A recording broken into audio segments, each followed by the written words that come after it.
आजपर्यंत आपण एकत्र आलो जातीसाठी, धर्मासाठी, पण आता वेळ आली आहे एकत्र येण्याची, ते फक्त आणि फक्त मराठी मातीसाठी, महाराष्ट्राच्या या भूमीसाठी, मराठी माणसाच्या अस्मितेसाठी. 7 मार्च 2024 या दिवशी मुंबईसह महाराष्ट्र वाचवा कृती समितीच्या माध्यमातून आझाद मैदान येथे एक दिवसीय धरणं आंदोलन राबवण्यात येत आहे.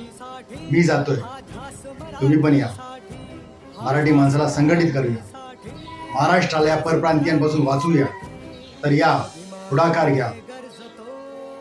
जय महाराष्ट्र, जय श्री.